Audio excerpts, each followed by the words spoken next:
Alright, what's up guys? For today's vlog, mag-install tayo ng LED headlights tapos meron na rin itong tri-switch para sa Honda Beat version 3. Pero bagong lahat, buksan muna natin to.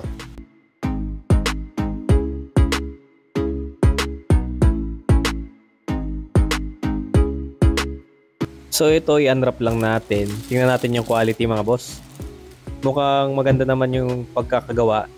Pero yung brand pala nito is TDB. So ito yung socket ng Beat version 3, iisa lang. Pero mamaya meron tayo ilalagay na harness dyan para sa tri-switch. Dito sa side merong DRL, maganda lang kasi kahit nakapatay yung headlight, iwas pa rin huli si LTO.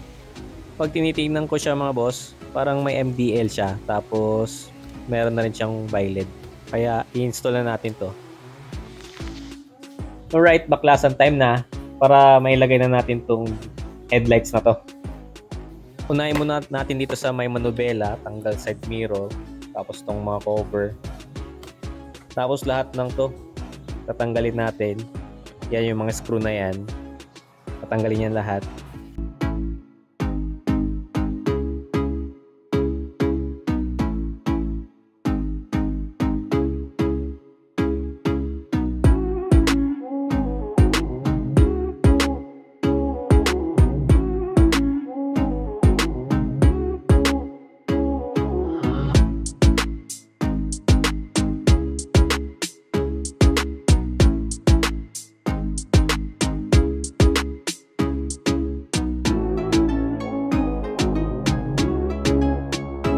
So ito lang mga boss, yung tricky lang dito kasi tatlo ito.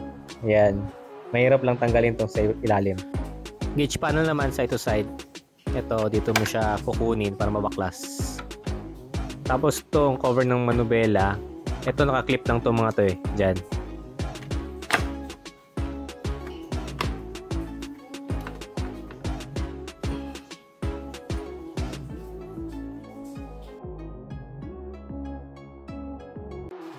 May mga clips dito mga boss, ayan. Kung makita ninyo, kabilaan to.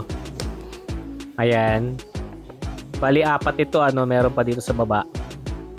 Tapos kabila ulit.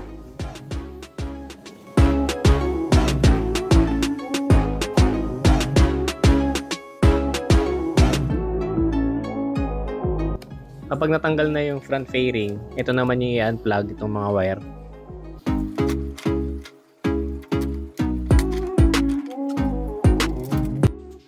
So ayan mga boss, nabaklas na natin. Bale, tatlong socket pala ito. Ito yung pang headlight, tapos yung dalawa pang flasher. Ito. Alright, dito na tayo sa front fairing. Pabaklasin natin itong headlight na ito yung stock. Pero ito yung screw. Tatanggalin natin yung housing ng flasher din. Bale, 6 na screw ito.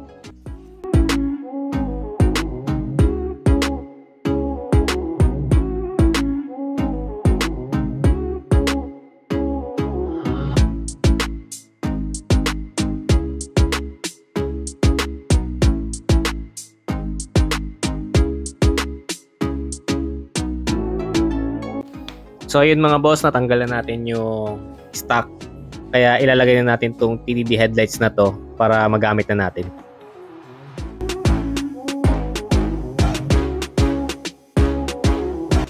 So yun mga boss, nailagay na natin. Maganda rin tong lalong pumogi.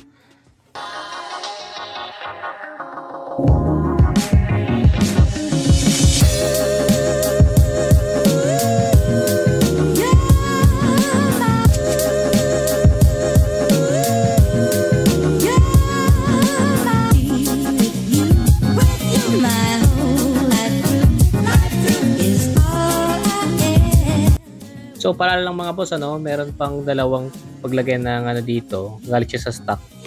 Ito yung clip para sa screw. Kung saan nyo siya hanapin, pakita ko sa inyo. Dito siya galing. Ito, naka-slide lang dyan, susungkitin ninyo.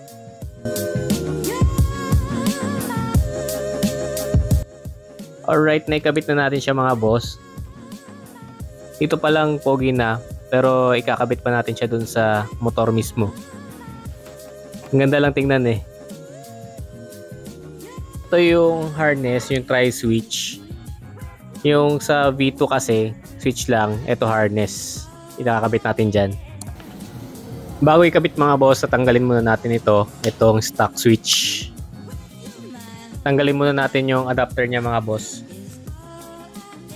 Mahirap baklasin kaya tanggalin muna natin ito, yung sa may cover ito, dalawang screw lang naman to para mabuksan dyan. Sa pagtanggal ng switch mga boss, ganito, kailangan sungkitin. Salpak na natin to mga boss, try switch. Pagkatapos itong harness na ng try switch.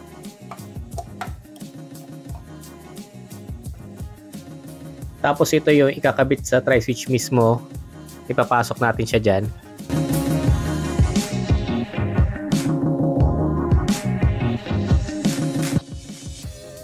Tandaan nyo mga boss, ito yung nasa taas, yung may guhit, para may pasok dun sa adapter.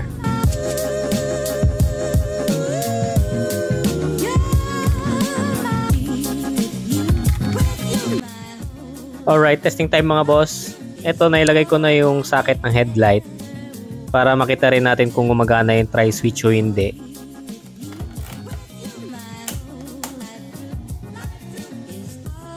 Upon on pala na ignition key, mag-on na rin pala tong park light. So ito, naka park light na siya, o kaya DRL. Wapo pa rin ano. Try switch naman tayo mga boss.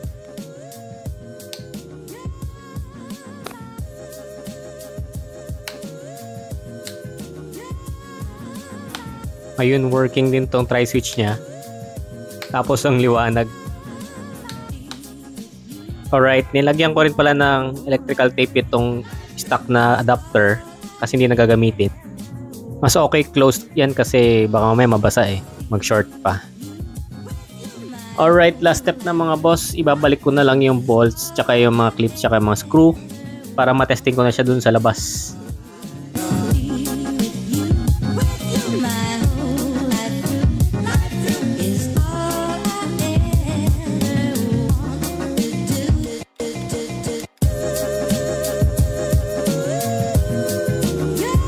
Sa mga naghahanap ng try switch para sa stock headlights, meron naman. Pero ganito ay itsura, hindi tulad nung isa. Meron siyang box na ganito. Ilalagay ko na lang mga boss yung link sa description para makita nyo agad kung saan bibilhin. Dito tayo sa labas mga boss. Ganito yung low. Tapos i-high natin. Napakaliwanag mga boss. Tapos i-off natin. Yan. So abangan nyo na lang mga boss yung comparison ng stock tsaka ng TDD sa next vlog natin. Kaya like and subscribe na lang mga boss para sa updates.